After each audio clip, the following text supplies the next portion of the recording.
그것은 하나님의 일하시는 방식이 불합리하거나 잘못돼서가 아니라 우리의 이해에 한계가 있기 때문입니다. 그런데 우리의 문제는 뭐냐면 우리가 우리의 이해에 한계가 있다는 것을 인정하고 싶지 않아요. 그래서 우리는 다 이해하고 싶어하고 다 알고 싶어하고 완전해지기를 원합니다. 그러나 실상 우리는 정말 그렇게 하지 못합니다. 여러분 옆에 있는 사람 이해합니까? 100% 이해가 됩니까? 이해 안 됩니다. 살면서 이해 안 되는 일들이 얼마나 많아요.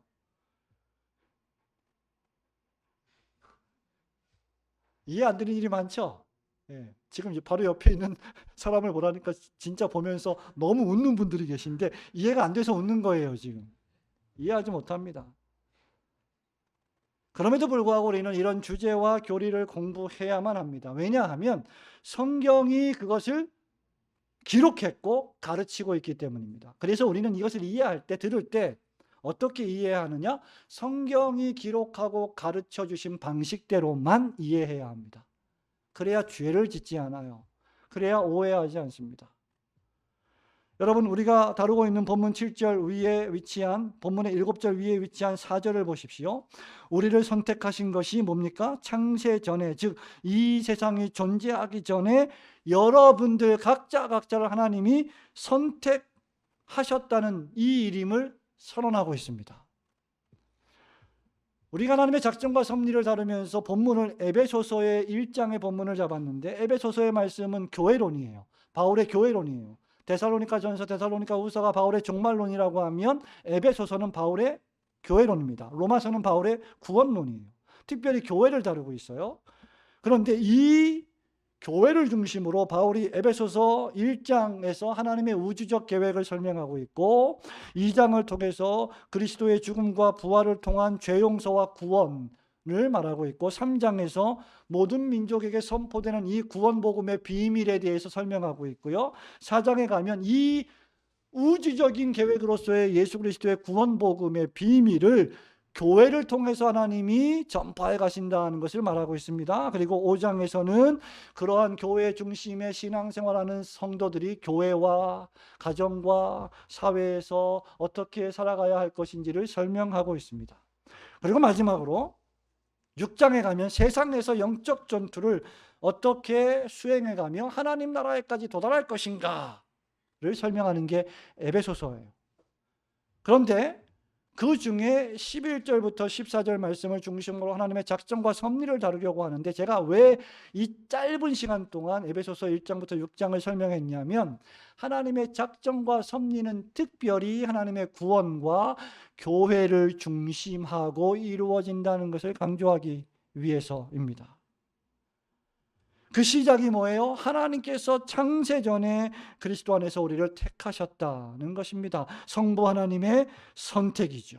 그래서 우리가 자녀가 되었습니다. 4, 5, 6절이죠. 7, 8, 9, 10절에 보면 성자 예수 그리스도께서 우리를 위하여 죄를 십자가에서 속량하셨습니다. 그러므로 우리는 그리스도와 연합되었습니다. 그리고 11절부터 14절에는 하나님이 선택하시고 예수님이 속죄하신 하나님의 백성들을 성령께서 기업으로 인치신다. 이 사람들이 교회다라는 것을 말하고 있는 것입니다. 여러분, 하나님이 창세전에 태어나지도 않은 여러분들을 그리스도 안에서 선택하셨다는 이 사실을 여러분의 머리로 어떻게 이해할 수가 있겠어요? 이해할 수가 없습니다. 우리의 구원은 Before the foundation, 창세전에 하늘과 땅의 기초가 만들어지기 전에 이미 작정된 일입니다. 영어로 작정이라고 하는 말은 decree. 마치 왕이 무엇인가 법령을 포고할 때 쓰는 표현입니다. 법령을 내가 이렇게 법을 만들고 시행하겠다라고 할 때 그 단어가 decree인데 그것이 바로 작정입니다. 여러분, 이 일이 어떻게 내게 현실이 되었습니까? 갈라디아서 4장 4절, 5절, 6절, 7절인데 거기 보면 때가 참에 하나님이 그 아들을 보내사 여자에게 전하게 하시고 율법 아래 나게 하신 것은 율법 아래 있는 자들을 속량하시고 우리로 아들의 명분을 얻게 하려 하심이라고 했습니다. 창세전에 작정된 일을 하나님은 역사의 시간과 공간의 현장 속에서 마리아의 몸을 통하여 예수 그리스도를 태어나게 하시는 일로 성취하시는 하나님이십니다. 창세전에 계획하신 그 놀라운 구속의 일을 역사 속에서 실제로 시행하신다는 거죠. 여러분, 이것이 하나님의 작정의 위대하신 모습입니다. 오늘 세 가지 생각해 보려고 하는데, 첫 번째로 하나님의 작정과 섭리는 무엇을 의미하느냐? 쉽게 말하면 하나님의 마음의 뜻대로 계획하시는 분이심을 알려준다는 것입니다. 작정이란 무엇이냐? 하나님께서 그 당신의 마음의 뜻대로 원하시는 대로 무엇인가를 계획하신다. 그것이 작정이라는 것입니다. 여러분, 11절 말씀 우리 큰 소리로, 오우니까 더 큰 소리로 한번 읽어볼까요? 11절 시작. 모든 일을 결정대로 일하시는 이의 계획을 따라 우리가 예정을 입어 그 안에서 기업이 되었으니. 아멘. 모든 일을 그의 뜻의 결정대로 일하시는 이의 계획을 따라 우리가 예정을 입어 그 안에서 기업이 되었다라고 바울은 말하고 있습니다. 작정을 올바로 표현하는 다른 단어를 찾기가 힘들어요. 근데 여러분, 작정이란 말 어려운 단어예요? 신학적으로 매우 어려운 단어예요, 이게. 근데 이게 어려운 단어니까 여러분 안 쓰는 단어예요? 써요, 안 써요? 너무너무 많이 쓰는데 신학에만 오면 어렵게 느껴져요. 이상하죠? 전혀 어려운 게 아닙니다. 내가 뭘 어떻게 했다? 작정했다. 내가 술을 끊기로, 그분은 아무도 안 계시지만, 예를 들면 술을 끊기로 작정했다. 뭐예요? 결심했다 이 말입니다. 계획했다 이 말이죠. 내가 주일날 이 안식일을 기억하고 거룩히 지키려고 내가 이제 온 마음을 다하여 뭐 했다? 작정했다. 내가 전심으로 여호와께 감사하는 생활을 다시 시작하기로 작정했다. 내가 이제 살을 빼기로 작정했다. 예, 사흘도 못 가지만 작정을 합니다, 우리도. 그래서 이 작정이란 말을 좀 더 쉬운 용어로 바꾸자면 계획이에요. 계획하시는 겁니다. 플랜. 작정이란 다른 말로 계획 또는 설계라고 할 수 있을 겁니다. 하나님의 작정은 마치 집을 짓는 것으로 비유할 수 있을 겁니다. 건축가가 어떤 집을 질 때 그냥 집부터 짓습니까? 그냥 무작정 땅부터 파나요? 아닙니다. 땅 다시 파야 돼요. 뭐가 없으면, 작정이 없으면, 설계가 없으면 다시 해야 돼요. 설계 비용이 얼마나 많이 듭니까? 건축의 비용만큼이나 설계 비용이 엄청나게 많이 드는 것을 저는 보고 깜짝 놀랐어요. 와, 이렇게 설계비가 많이 드는구나. 그만큼 설계가 중요하기 때문이겠죠. 우리가 집을 지으려면 가장 먼저 해야 할 일은 어떤 집을 지을지 구상하고 생각하고 설계하고 계획하는 것입니다. 그리고 어떤 건축물이든 그 설계도에 따라 지어져야만 합니다. 그것을 관리 감독하니 하는 분이 누구예요? 감리사예요. 우리 이석종 집사님처럼. 설계도대로 잘 되어 있지 않나, 되어 있나 안 되어 있나, 이 기둥은 잘 세워졌나, 뭐 재료는 완벽하게 다 들어가 있나, 잘못 설계대로 안 했으면 지적해서 다시 부수고 다시 해야 되겠죠. 성도 여러분, 설계도에는요, 앞으로 내가 짓고 싶은 그 집을 만들기 위해 벌어질 모든 일들이 하나하나 상세하게 다 기록이 되어 있습니다. 여러분도 마찬가지입니다. 2022년 새해가 시작되었을 때 여러분은 많은 것들을 작정하셨을 거예요. 그리고 다이어리에 기록을 했을 것입니다. 그런데 하나님의 작정이란 이처럼 하나님이 계획을 가지고 계셨다는 것을 뜻하는데, 놀라운 사실은 그 계획이 영원한 계획이셨다. 영원 전의 계획이셨다. 창조 사건이 있기 전에 계획이셨다. 심지어 그 작정이 영원한 작정이었다라고 하는 말입니다. 즉, 여러분이 눈에 보고 있는 세계와 우주와 역사와 만물을 향한 설계 말입니다. 그리고 이 하나님의 계획은, 즉 작정은 완전하십니다. 여기 이 하나님의 작정이 영원하다라고 하는 말, 우리가 하나님의 작정이 영원하시다라고 말할 때 그것이 의미하는 하나의 의미는 무엇이냐면, 하나님의 설계와 계획이 중간에 어떤 일로 인하여 변경되거나 바뀌지 않는다는 겁니다.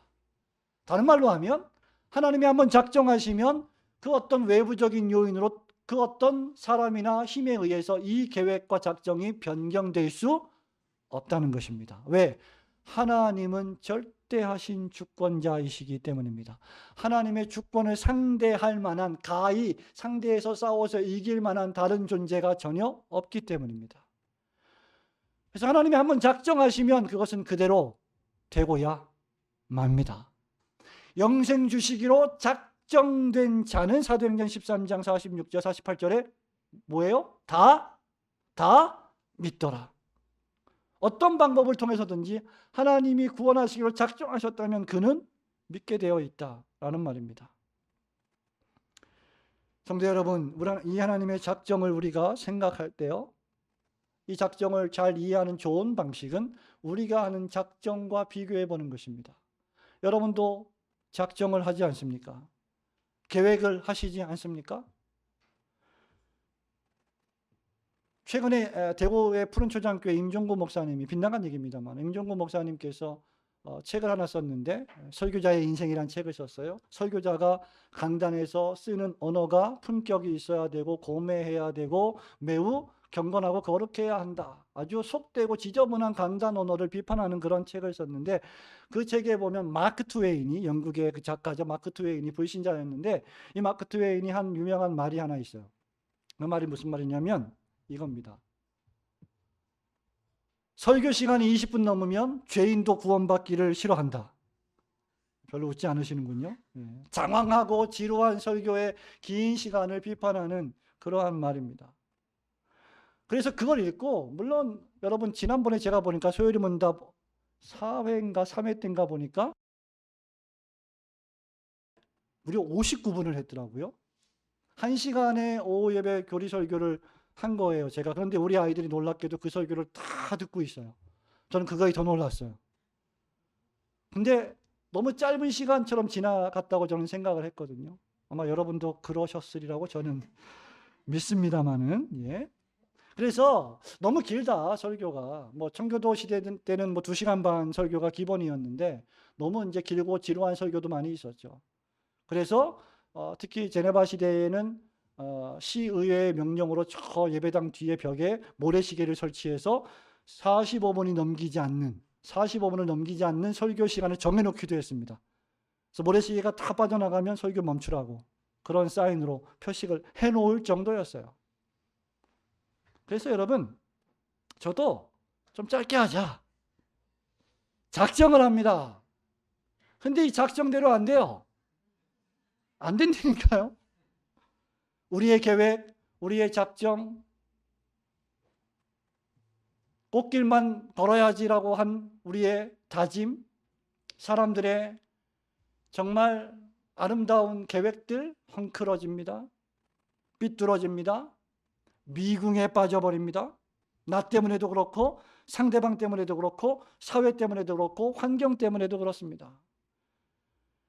우리의 계획은 때때로 헝클어지고 미궁에 빠지지만 목적을 성취하지 못하지만 하나님의 계획은, 작정은 효력 있는 완전한 계획입니다. 우리가 이해하든 이해하지 못하든 말입니다. 그래서 올고든 교회가 여기까지 온 거예요. 2014년 8월 17일부터 지금까지. 여러분, 우리의 계획은 여전히 수많은 수정이 필요합니다. 그리고 만일의 사태를 대비해서 플랜 B, 플랜 C까지 다 세워놓습니다. MBTI로 따져보면 이런 형은 무슨 형일까요? 저는 그런 거에 관심이 없어서 뭐 검사를 한 번도 안 해봤습니다만은 아주 치밀하게 모든 경우의 수를 다 생각해서 계획을 세우는 사람. 너무 피곤하지 않을까 싶어요. 그렇게 세우면. 그런 계획들이 사람들에게는 필요합니다. 만일의 사태를 대비해서 말이죠. 그런데 하나님의 플랜은 변경될 수 없는 완전한 계획입니다. 인간이 하는 설계도는 계속해서 수정합니다. 집을 지을 때도 설계자와 시공자가 마음에 맞지 않아요. 주인과 설계자가 별로 마음에 맞지 않아요. 그러면 또 수정합니다. 얼마나 시간이 많이 걸려요.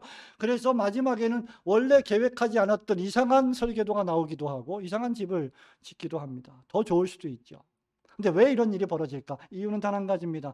사람들이 하나님의 영원하신 사랑과 긍휼과 자비를 저버리고 하나님같이 되어보려고 범죄하여 대적했고 타락했기 때문입니다. 죄 때문입니다. 우리의 계획과 우리의 작정이 점점 헝클어지고 미궁에 빠지는 이유는 단 하나예요. 우리가 죄인들이기 때문입니다. 만약에 우리가 죄인들이 아니면 우리는 완전할 거예요. 문제가 없을 겁니다. 여러분의 지식이, 여러분의 지성이 왜곡됐습니다. 오염되었습니다. 여러분은 똑똑하다고 생각하지만 절대 똑똑하지 않아요. 어리석은 일을 훨씬 더 많이 합니다. 잘 생각해 보세요. 진짜 여러분이 일주일 동안 살면서 얼마나 많이 어리석은 일을 행하고, 여기다 저울에 올려놔 보세요. 얼마나 많이 지혜로운 생각을 했는지 올려서 쌓아놔 보면 어디가 더 무거워서 내려갈까? 한번 생각해 보세요. 우리는 지혜롭지 못합니다. 그래서 후회하죠. 한탄하죠. 우리의 감정이 오염되었습니다. 부패되었습니다. 상대방을 향한 감정이 순수하지 못합니다. 왜곡되었습니다. 나 자신도 나를 믿지 못하는 시대가 되어버렸습니다. 왜? 우리의 감정이. 우리의 의지는 어떠해요? 여러분 왜 그렇게 다이어트가 힘든지 아십니까? 다른 게 아니에요. 여러분 죄인이기 때문에 그래요. 작정하면 뭐합니까? 못하는데. 근데 이게 얼마나 엄청난 일이라면 그걸 알면서도 또 그래요. 그걸 합리화한다니까요. 나는 죄인이야. 나는 어차피 죄인이니까 이거 못해. 그렇게 하나님이 말씀하지 않으셨는데 그걸 또 합리화하는 기가 막히게 죄를 짓는데 빠른 사람들이에요. 그게 사람들입니다. 우리의 의지가 오염되었어요. 우리의 전 인격, 전 존재가 죄로 부패하고 오염되었습니다. 그래서 우리의 계획, 우리의 작정에는 문제가 많습니다. 좌충우돌합니다. 그러니까 눈물을 흘리고 고통스러워하고 괴로워하죠. 그러나 하나님의 작정과 설계는 인간과 다릅니다. 그 누구도 인간 가운데 자기 마음대로 계획하고 그대로 되는 경우는 없습니다. 그러나 하나님은 우리 11절 말씀의 전반부 말씀을 보는 겁니다. 지금 모든 일을 그의 뜻에 결정대로 일하시는 자의 뜻을 따라. 그분의 결정은, 그분의 뜻은, 그분의 목적은 그대로 완벽하게 모든 것을 통치하시고 역사하시는 뜻입니다. 성도 여러분, 여러분의 연약하고 무기력하고 무능력한 작정과 계획과 능력을 의지하지 마시고 하나님의 영원하신 작정과 뜻을 의지하시는 성도들 되시기를 주님의 이름으로 축원합니다. 두 번째로 하나님의 작정과 섭리는 무엇을 의미할까? 하나님은 계획하고 뜻하실 뿐만 아니라 그 계획하고 뜻하시는 것을 실행에 옮기시고 완성하시는 분이십니다. 여러분 11절 한번 우리 더 읽어볼까요? 에베소서 1장 11절 읽습니다. 시작. 모든 일을 일하시는 이의 계획을 따라 우리가 예정을 입어 그 안에서 기업이 되었으니. 아멘. 여기 여러분 모든 일을 그의 뜻의 결정대로 그 다음 일하신다, 다른 말로 역사하신다라는 말은 무엇입니까? 그 계획을 하나하나 역사 속에서 실행에 옮기신다는 것을 뜻합니다. 다시 말하면 여러분들이 아침에 출근해서 일을 하듯이, 미션을 클리어 하듯이, 해야 할 일들을 처리하듯이 하나님도 계획하시고 작정하신 일을 처리하신다. 하나님은 그 일을 하시는데 그 놀라운 사실은 그 일의 범위가 무엇이냐면 모든 일입니다. 11절에 모든 일입니다. 여러분, 제가 하는 일이 생각보다 좀 많이 있어서 때로는 제가 버거울 때가 있어요. 목양도 하고 목회도 하고 성도들도 만나고 교수 사역도 하고 또 책을 쓰는 사역도 하고 뭐 여러 가지 사역을 하니까 시간이 많이 부족합니다. 살이 안 찌는지 모르겠어요. 그래서 그럼 시간 많은 사람은 살찌냐? 그런 말은 아닙니다. 오해하지 마시고. 힘들어요. 여러 가지로 힘든 일이 있는데 그러다 보니까 어떤 한 일을 잘 하지 못한다는 생각을 내가 할 때가 있어요. 다른 사람들이 저를 볼 때는 모든 일을 다 잘하는 것 같아 보이지만 그렇지 않습니다. 뭔가 누수가 생길 수밖에 없어요. 바쁘면. 그렇지 않습니까, 여러분? 그런데 하나님은 모든 일을 그 마음의 원대로, 뜻대로 결정하시고 뿐만 아니라 그것을 완벽하게 실행하신다. 그 범위가 모든 일입니다. 그 일의 방식은 마음의 뜻대로, 원대로입니다. 하나님의 뜻의 목적에 맞게 일하십니다. 하나님의 역사, 즉 하나님의 작정에는 크게 두 가지가 있는데 창조와 섭리입니다. 하나님의 작정에는 창조와 섭리가 있다. 창조는 문자 그대로 없는 것에서 있는 것을 만들어내시는 것입니다. 창세기 1장 1절과 2절이죠. 바라 엘로힘 버레싯 하아레츠 엣 하샤마임이라고 하는 히브리어 1장 1절의 말씀. 하나님이 태초에 천지를 창조하시니라. 실제로 계획하신 일을 실행에 옮기시는 것이죠. 하나님은 우주를 만드실 것을 계획하셨습니다. 사람을 만드실 것을 계획하셨습니다. 그리고 말씀으로 가라세대로 그 오주 만물을 만드셨고 그 결과는 하나님 보시기에 좋았습니다. 하나님이 사람을 자기 형상을 따라 남자와 여자로 만드실 것을 계획하셨고 설계하셨고 그 계획을 흙으로 빚어서 사람을 만들고 그 코에 생기를 불어넣으셔서 생명이 되게 하시는 실제 실행으로 옮기셨습니다. 그 결과 사람들 역시 하나님 보시기에 좋았습니다. 하나님의 작정의 첫 번째 방식이 바로 그래서 창조입니다. 여러분 주보에 있는 소요리 문답 제7번, 11번이 있죠? 우리 7번부터 한번 먼저 문답을 해보겠습니다. 제가 질문하면 여러분 큰 소리로 답해 보시기 바랍니다. 세 번째 페이지에 제7문답 문. 하나님의 작정들은 무엇입니까? 답 시작.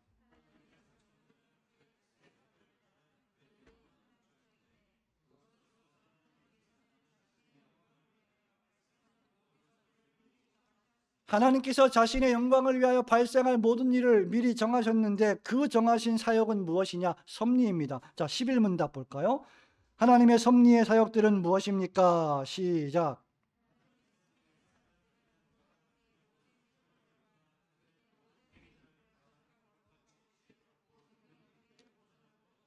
자, 이 중간에 8문답이 있는데 바로 하나님의 작정은 창조와 섭리를 통해 이루어진다. 그리고 섭리의 사역들은 지금 방금 우리가 읽은 11문대로 그의 모든 피조물들과 모든 행위들을 가장 거룩하고 가장 지혜롭고 가장 능력 있게 보존하고 통치하는 것입니다 라고 진술하고 있습니다. 자, 그러므로 섭리, providence, 영어로 섭리. 이거 하나님의 섭리야라고 우리 보통 이런 말 하잖아요. 하나님의 섭리인 것 같아. 너와 내가 만난 건 하나님의 섭리야. 우리 만남은 우연이 아니야. 이런 말 많이 하잖아요. 자, 그 섭리의 개념을 그렇게 제한되게 이해해서는 결코 안 됩니다. 섭리라고 하는 것은 하나님이 지으신 우주 만물을 포함해서 역사와 시간과 인간을 완전히 통치하시는 하나님의 방식을 뜻합니다. 예를 들면 역사상의 큰 대국을 이루었던 나라들은 모두 다 하나님의 뜻과 역사 아래에 있습니다. 그래서 우리가 이미 수년 전에 다니엘서 강의를 통해 살펴보았지만 다니엘 선지자는 이것을 잘 파악했습니다. 다니엘서 2장 37절 38절을 보면 당시 역사상에 존재했던 지금의 미국과 같은 러시아와 같은 큰 대제국이 있었는데 그 거대 제국이 뭐예요? 바벨론입니다.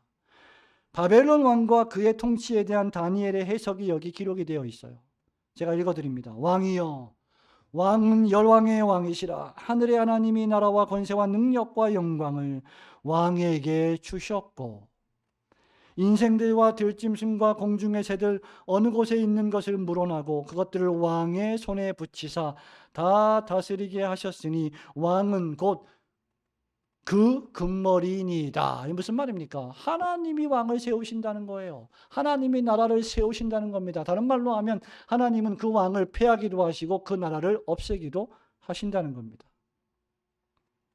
다니엘은 이어서 바벨론 왕 느부갓네살보다 못한 나라가 일어나는데 그 나라가 세상을 통치할 것이라고 예언했습니다. 무슨 말입니까, 여러분? 나라를 세우시고 통치하시는 분은 왕이 아니라 왕인 것처럼 보이고 세계 대패권 제국인 것처럼 보이지만 실상은 하나님이 통치하시고 다스리신다는 것입니다. 이게 성경이에요.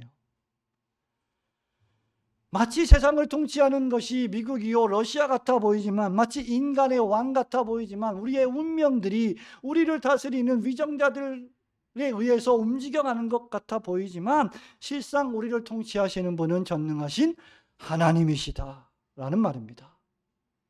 예레미야 45장 4절에 따르면 선지자는 유다 왕에게 이렇게 선언합니다. 또 내게 이르시기를 너는 그에게 이르라 여호와께서 이같이 말씀하시기를 보라. 그 다음 나는 나의 세운 것을 헐기도 하며 나의 심은 것을 뽑기도 하나니 온 땅에 이러하거늘 이라고 했습니다. 이것이 하나님의 섭리입니다. 이것이 바로 하나님의 작정의 요소입니다. 창조와 섭리. 창조하시고 그것을 그 마음의 뜻대로 다스리는 것 말입니다. 여기에 여러분의 모든 인생이 다 포함되어 있습니다. 여기에 실상 인간의 소위 자유로운 행위들까지도 다 포함되어 있습니다. 여러분들이 하고 있는 매일매일의 행동들, 생각들, 모든 것들이 하나님의 작정이라고 하는 섭리라고 하는 큰 원인에 들어가 있다는 것입니다. 설명하기 어렵지만, 이해하기 어렵지만 말입니다. 마태복음 10장 29절에 주님 말씀하시죠. 참새 한 마리가 우연히 땅에 떨어지는 법이 없습니다. 잠언 16장 33절을 여러분 기억하시죠? 제비는 사람이 뽑으나 모든 일에 그 다음 작정은 여호와께 있나이다. 예, 우리는 제비를 뽑아요. 근데 그 제비를 결정하시는 분은 하나님이시다. 우리는 일을 계획합니다. 우리는 일을 작정합니다. 그런데 그 우리가 계획하고 생각하고 실행에 옮기는 모든 것들을 그 마음의 뜻대로 결정하고 역사하시는 분이 하나님이시다. 심지어 우리가 실수하고 잘못하고 우리가 범죄하는 일들까지라도 징계를 통해서 다시 하나님의 원래의 뜻대로 돌이키신다. 그것이 하나님의 작정이다. 목사님 더 쉽게 설명해 주세요. 못합니다. 안 됩니다. 잠언 16장 19절에 사람이 마음으로 자기 길을 작정할지라도 그 걸음을 인도하시는 분은 여호와이시니라. 제가 올고든 교회를 개척하려고 처음에 생각한 게 아닙니다. 교회를 개척할 마음은 있었지만 2014년 8월 17일 날 반드시 하자 이런 생각이 추호도 없었어요. 하나님의 작정입니다. 하나님이 하게 하셨습니다. 하지 않으면 안 되게 몰아가셨어요. 우리 장로님이 증인이십니다. 여러분, 그런데 이 일을 하실 때, 우리 속에서 이 일을 하실 때, 우리를 통하여 이 일을 하실 때 하나님은 우리의 의지와 우리의 생각과 감정을 억누르면서 기계처럼 무슨 프로그램화 시켜서 하시는 게 아닙니다. 놀랍게도 이것도 우리가 이해할 수 없는 부분인데 빌립보서 2장 13절에 따르면 하나님은 우리 안에서 소원을 두고 행하시는 분이십니다. 하나님께 소원이 있는데 그 소원이 우리 마음에 들어오면 그 소원이 우리의 소원, 나의 소원이 되는 거예요. 이게 하나님의 작정입니다. 심지어 성경은 여러분 악인들의 행동까지도 하나님의 영원하신 작정 아래 있었다라고 묘사합니다. 정말 더 이해하기 어려운 놀라운 사건, 창세기 45장 8절에 막내 동생 요셉을 팔아버린 형제들에 의한 요셉의 고백을 보십시오. 분명히 요셉을 죽여버리고자 한 것은 형제들의 결정이었어요. 작정이었어요. 부동기에 던져버렸습니다. 죽이려고 했는데 작정이 됐습니까? 실행이 됐어요? 안 됐어요. 못 죽였어요. 그래서 어쩔 수 없이 그냥 팔아버렸어요. 그런데 요셉이 뭐라고 말해요? 45장 8절에 그런즉 나를 이리로 보낸 자는 당신들이 아니요 하나님이시라. 하나님이 나로 바로의 아비를 삼으시며 그 온 집의 주를 삼으시며 애굽 온 땅의 치리자를 삼으셨나이다. 인간은 작정하고 인간은 계획하고 인간은 죄를 짓고 인간은 하나님을 대적하지만 하나님은 그것조차도 다시 다 돌이켜서 합력하여 우리의 구원을 위하여 선으로 바꾸어 버리십니다. 여기서 중요한 것은 우리가 그러한 죄를 저지를 때마다 우리는 고통을 당한다는 것, 하나님의 징계를 당한다는 겁니다. 하나님의 목적은 변함이 없습니다. 하나님의 작정은 변함이 없습니다. 하나님이 여러분을 붙잡으셨다면 하나님은 여러분을 결코 놓지 않으실 거예요. 여러분이 무슨 짓을 해도, 무슨 죄를 저질러도 하나님은 여러분을 붙잡고 다시 데려오실 것입니다. 그때 우리에게 필요한 것은 하나님의 말씀에 순종하는 거예요. 저는 여러분을 협박하고 싶지 않습니다. 설교하면서 협박하는 목사들 많습니다. 목사 말 안 들으면 지옥 간다. 주일 빼먹고 어디 놀러 가면 지옥 간다. 주일 빼먹고 놀러 간다고 지옥 가는 거 아니에요. 예수님을 안 믿으면 지옥에 가는 겁니다. 옛날에요. 참 이렇게 하니까 설교를 짧게 못하죠. 아주 옛날에 제가 직분자 교육을 하러 갔는데 어떤 교회, 부천 지역의 어떤 교회에 갔는데 마침 그 직분자 교육을 받는데 놀랍게도 그 직분자 교육 대상 중에 몇 명이 주일 오전 예배를 마치고 교육을 받지 않고 놀러 갔어요. 어디로? 자세히 모르겠는데 무슨 바닷가 근처 갯벌로 놀러 갔어요. 갯벌 놀러 갔는데 갯벌에 깊이 들어가서 놀다가 밀물이 들어오는 걸 모르고 3명이 죽었습니다. 실화예요. 근데 그때 내 동료 목사님 한 분이 교육을 하면서 이거 봐라, 교육을 빠지고 놀러 가니까 죽은 거 아니냐, 심판이라고. 이게 협박이에요. 그러면 안 돼요. 결코 그렇게 얘기하면 안 됩니다. 그러나 여러분, 하나님의 뜻과 작정에 맞춰서 살아가려고 분투하지 않고 내 뜻과 내 계획과 내 마음과 내 욕망대로 살아간다면 그는 하나님의 심판을 당합니다. 하나님의 징계를 당해요. 만약에 징계가 없다면요, 어떤 사람입니까? 그 사람 사생자예요. 우리 장로님 계시고 우리 집사님 계시지만 우리 변집사님 다 계시지만 우리 여기 성도들 다 계시지만 만약에 여러분 자녀들이 예수님을 믿는 사람인데 주의를 안 지켜, 자기 마음대로 살아, 돈을 벌어도 하나님 앞에 감사헌금 할 줄을 몰라, 그러면 잘하고 있다 우리 아들, 계속 그렇게 해. 그래요? 안 그래요? 안 그래요. 혼냅니다. 만약에 혼내지 않는다면 내 아들이 아닌 거예요. 애정이 없는 거죠. 하나님은 다시 데려오십니다. 그런데 그 과정에 우리는 고생을 하는 거예요. 성도 여러분, 여기서 우리가 한 가지 또 명심해야 할 것이 있습니다. 그럼에도 불구하고 하나님은 죄를 작정하시지는 않으신다는 것입니다. 죄는 인간의 행위이지만 하나님은 그것을 허용하십니다. 아니, 이 허용이라는 말 자체도 설명하기 어려운 단어예요. 그것을 승인하시는 것이 아니라 사람이 자기 의지의 자유를 행사하는 것을 인정하시고 허용하십니다. 그래서 로마서 1장 28절에 보면 사람들이 왜 죄를 지어요? 상실한 마음대로 내어버려 두신다고 하셨습니다. 그러나 하나님은 동시에 영광을 위하여 그것을 완벽하게 통제하십니다. 하나님은 죄의 조성자가 아니십니다. 하나님은 모든 것을 합력하게 선으로 이끄시기 위하여 죄를 만드시는 분이 아니십니다. 우리가 죄를 저지르고 하나님은 그것을 합력하여 그것조차도 선하게 사용하셔서 구원의 목적에 합당하게 쓰신다는 것이죠. 그래서 로마서 8장 28절에 하나님께는 모든 것을 합력하여 선을 이루어 가신다라고 바울이 말한 겁니다. 이 번역이 약간 좀 애매한데요. 하나님께는 모든 것이 합력하여 선을 이룬다 이 말이 아니라 하나님은 모든 것을 합력하여 선으로 만들어 가신다라고 번역해야 더 옳습니다. 솔로몬의 표현대로 하자면 잠언 16장 4절이죠. 여호와께서 온갖 것을 그 쓰임에 적당하게 지으셨나니 악인도 악한 날에 적당하게 하셨나이다. 악인들도요, 하나님의 목적에 완벽하게 부합되게 사용을 당하고 있는 겁니다. 악인들이 교회를 핍박하고 악인들이 여러분을 핍박하고 정죄할 때, 힘들게 할 때 그것을 통하여 우리의 믿음의 훈련이 이루어지고 믿음이 장성해지고 하나님을 더 의지하게 되기 때문에 그 자체로 하나님의 목적에 부합되게 사용되는 것이죠.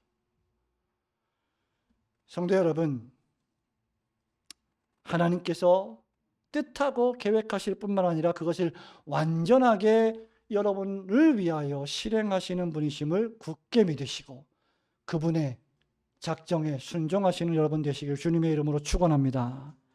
마지막으로 하나님의 작정과 섭리는 목적이 있습니다. 그 목적은 다름 아닌 하나님의 영광 그 자체입니다. 우리 에베소서 1장 11절 12절까지 읽어볼까요? 시작. 모든 일을 그의 뜻의 결정대로 일하시는 이의 계획을 따라 는 우리가 그리스도 안에서 전부터 바라던 그의 영광의 찬송이 되게 하려 하심이라. 아멘. 하나님의 작정은 엄밀히 말하면 여러분들의 행위 여하에 좌우되지 않습니다. 하나님께는 흔들릴 수 없는, 돌이킬 수 없는 불굴의 작정이 있습니다. 하나님의 작정은 이런 의미에서 절대적이요 주권적이라고 말할 수 있어요. 여러분, 우리의 작정은요 절대적이지 않습니다. 우리의 작정은 주권적이지도 않아요. 주권적인 것 같죠? 내가 내 마음대로 작정하고 계획하는 것 같죠? 여러분 잘 생각해 보세요. 여러분이 무슨 일을 생각하고 계획하고 결정할 때 제가 이렇게 말이 빨라져요? 빨리 끝내려고. 왜 그래요? 여러분 작정했기 때문에 지금. 근데 여러분 잘 생각해 보세요. 여러분이 작정하고 뭔가 계획하고 생각할 때 주권적입니까? 아니에요. 다른 사람을 고려한다고. 내 남편, 내 아내를 고려하고 내 자식들을 고려하고 내가 살아가고 있는 삶의 모든 반경들을 다 고려해요. 그럴 수밖에 없어요. 왜? 우리가 유한적인 존재들이기 때문에 내 마음대로 완전히 자유롭게 뭐 할 수가 없어요. 그게 사람이에요. 그런데 하나님의 작정은 완전히 자유롭고 완전히 주권적이고 완전히 절대적입니다. 이 주권적이며 절대적인 하나님의 작정의 목적이 무엇일까요? 그것은 바로 본문의 말씀처럼 그리스도 안에서 전부터 바라던 우리로 그의 영광의 찬송이 되게 하려 하심이라 입니다. 이 목적 때문에 하나님이 우리를 예정하셨고 우리가 때가 참에 진리의 말씀 구원의 복음을 들었고 그 복음에 반응했고 믿었으며 그래서 13절에 성령의 인치심을 받은 것입니다. 14절에서도 더욱 노골적으로 그의 영광을 찬미하게 하려 하심이라고 했습니다. 여러분이 하나님의 영광의 찬송이 되게 하시고 여러분의 삶을 통해서 하나님께 그 영광을 찬미하게 하기 위해서 우리가 죄로부터 구원을 받아야 하는데 바로 하나님께서 그 구원을 영원전에 작정하셨다는 것입니다.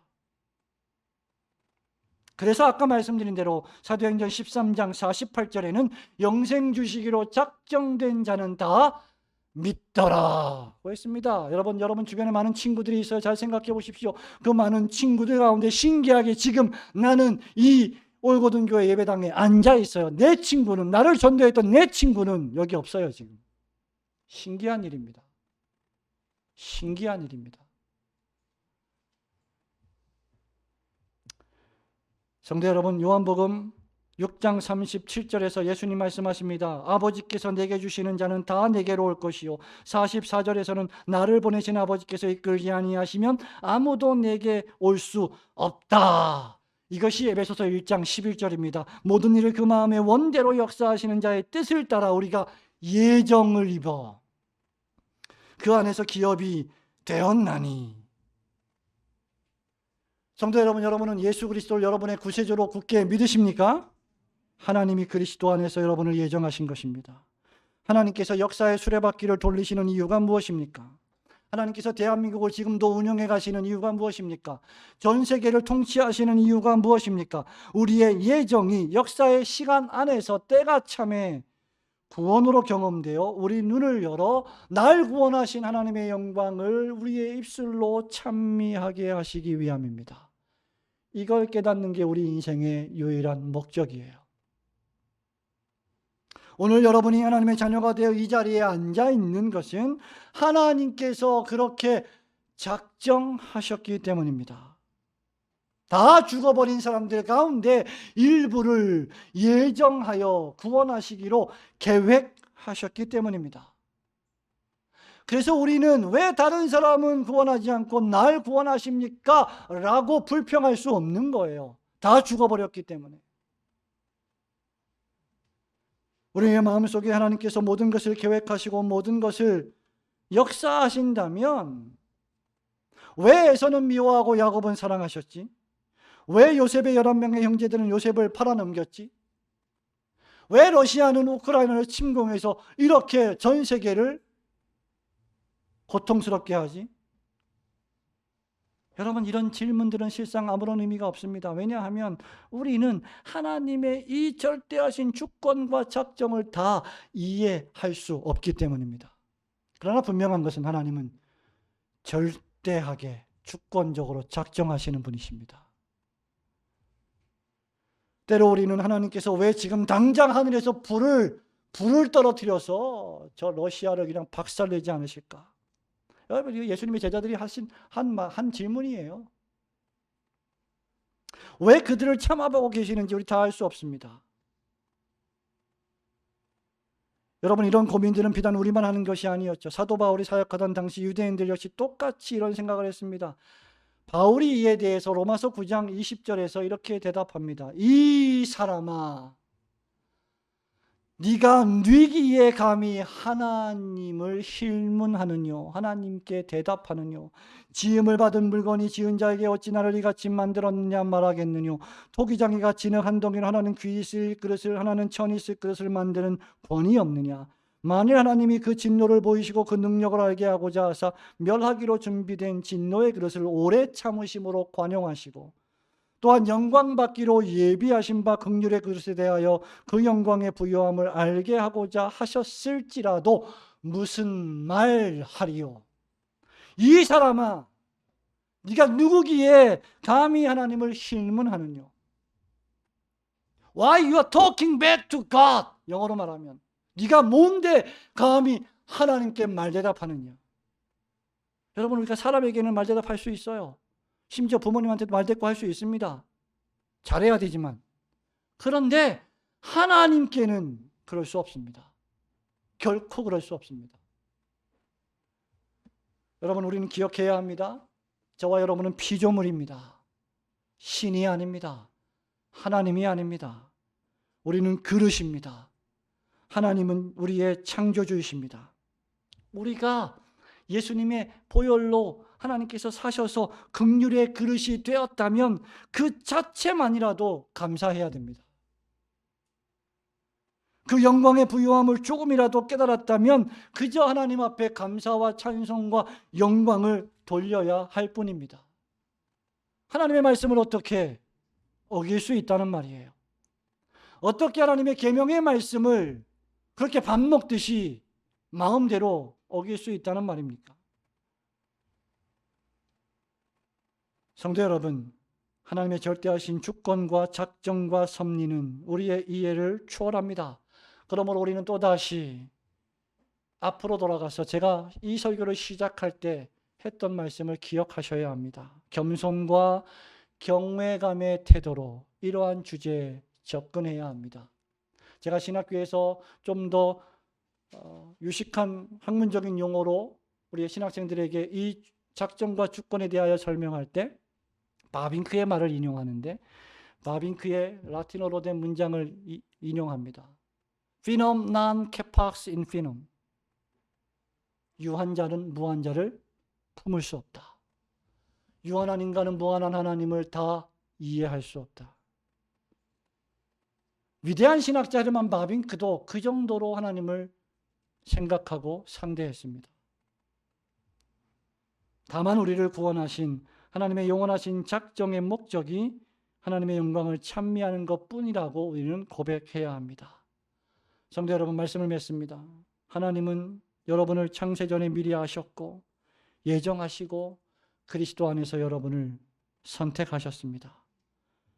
하나님은 여러분을 위하여 그 마음의 원대로 역사하신 이 작정을 틀림없이 안전하게 실행에 옮기셨습니다. 하나님께서 여러분을 위하시면 그 누구도 여러분을 대적할 자는 없습니다. 로마서 8장 31절에서 바울이 선포합니다. 그런즉 이 일에 대하여 우리가 무슨 말하리요? 만일 하나님이 우리를 위하시면 누가 우리를 대적하리요? 만일 하나님이 여러분을 하나님의 자녀로 작정하셨고 선포하셨다면 그 누가 그것이 아니라고 말할 수 있겠습니까? 이런 사랑을 베푸신 하나님께서 우리에게 요구하시는 것은 단 한 가지입니다. 여러분 자신이 하나님의 영광의 찬송이 되는 것입니다. 하나님이 여러분을 보실 때 여러분 자신이, 여러분의 존재가, 여러분 자체가 하나님의 영광이 되기를 원하신다는 것입니다. 여러분이 어디에 있든지 무엇을 하든지 누구를 만나든지 하나님께 영광 돌리는 사람으로 살아가는 것. 그토록 하나님은 우리를 사랑스럽고 존귀하고 소중하게 여기십니다. 그런 여러분이 하찮게 여기고 막대하고 하나님의 말씀을 어겨가면서까지 죄를 지으며 살아가서는 결코 안 될 것입니다. 때때로 우리는 이렇게 말하죠. 목사님, 하나님이 다 계획하셨고 작정하셨으면 우리가 할 게 뭐가 있어요. 내가 애쓴다고 해도 안 될 일은 안 되고 또 아무런 노력을 기울이지 않아도 하나님이 계획하셨으니까 다 될 거 아닙니까? 영생 주시기로 작정된 자는 다 믿는다면서요. 가족을 위해 뭐하러 기도합니까? 여러분, 그래서 공부가 필요한 거예요. 정말 좀 무식한 소리 하면 안 됩니다. 이것은 하나님의 작정에 대한 오해입니다. 이 작정의 개념은 아까 제가 말씀드렸죠. 우리가 생각하는 것보다 훨씬 더 크다. 우리를 작정하신 이 하나님의 작정하심에는 우리의 존재, 우리의 인격, 여러분의 생각, 여러분의 말, 여러분의 행동까지 다 포함되어 있습니다. 이 작정을 이루시는 수단과 방편도 다 포함되어 있는 거예요. 그래서 전도가 없으면, 설교자가 없으면 그 말씀을 못 듣기 때문에 영생 주식으로 작정된 자가 믿음으로 나올 수가 없는 거예요. 이것까지 다 작정하신 겁니다. 뿐만 아니라 우리가 어떻게 살아야 할지를 성경을 통해서 알려주셨어요. 목사님, 저는 앞으로 뭘 하고 살아야 될지 모르겠어요. 저는 무슨 직장을 가져야 할까요? 저는 앞으로 무슨 꿈을 꾸며 살아가야 할까요? 성경에 다 있습니다. 원리와 원론이 다 이 안에 있어요. 여러분이 성경을 안 보기 때문에 절망이, 우울이, 자꾸 외로움이 우리를 덮치는 겁니다. 어제 제 지인 친구 부부와 잠깐 대화를 하는데 의사 부부인데 그분이 이런 말을 하더라고요. 목사님, 요즘은 20대 30대 청년들이 더 우울한 것 같아요. 우리 때는 그래도 꿈도 있었고 뭔가 되고 싶은 것도 있었는데 요즘 젊은 친구들은 꿈이 없고 진짜 암울한 것 같아요. 우리는 50년을 살았으니까, 살아봤으니까, 모든 걸 다 경험해 봤으니까 그렇게 우울하지 않은데 요즘 청년들은 너무 앞길이 캄캄한 것 같아요. 직장도, 결혼도, 아이도. 그 말을 듣고 제가 많이 생각을 하게 됐습니다. 우리 청년들이 얼마나 힘들까. 그래서 그분이 그런 얘기를 하더라고요. 목사님, 우리 청년들 많이 격려해 주세요. 위로해 주세요. 근데 목사는 맨날 책망하고 주일 지키라 그러고 말씀대로 살라 그러고 그렇게 해야 될 수밖에 없잖아요. 얼마나 힘듭니까? 얼마나 어렵습니까? 우리의 삶이. 하나님의 말씀을 여러분 놓치지 마십시오. 여러분이 놓치고 있는 그 하나님의 말씀 속에 청년 여러분들의 미래가 있습니다. 우리는 하나님의 작정과 주권을 믿고 핑계할 수 없고요. 나의 잘못과 나의 죄를 하나님의 주권과 작정에 전가시키며 합리화할 수 없습니다. 하나님은 그렇게 작정하시지 않았습니다. 하나님의 작정과 섭리는 여러분의 불신앙과 게으름을 위한 수단이 아니라 하나님이 그렇게 작정하셨기 때문에 내가 더 열심히 하나님께 가까이 가야 되겠구나라고 하는 열정을 불러일으키는 교리가 되어야 합니다. 여러분, 예정교리를 잠깐만 생각해 보십시오. 이 성중에 내 백성이 많으니라고 하는 이 말씀 때문에 바울은 입을 열어서 고난 중에도 복음을 전할 수 있었어요. 힘들어도 설교할 수 있었습니다. 왜? 내가 설교하면 이 백성 중에 누군가 믿을 것이기 때문이죠. 왜? 예정 때문에. 그래서 설교한 거예요. 예정교리는 전도와 선교를 폐기 처분하는 것이 아니라 더 촉진시킵니다. 하나님이 나를 향하신 작정과 섭리가 있기 때문에 나는 더 열심히 하나님께 가까이 나아갈 수 있게 되는 겁니다. 이게 우리가 교리를 배우는 이유입니다. 하나님의 나라와 하나님의 의와 이 땅의 교회를 향하신 하나님의 작정과 섭리를 여러분 앞으로 계속해서 말씀을 통해 깊이 깨달아 하나님의 영광의 찬송이 되시는 성도들이 되시기를 주님의 이름으로 축원합니다. 아멘.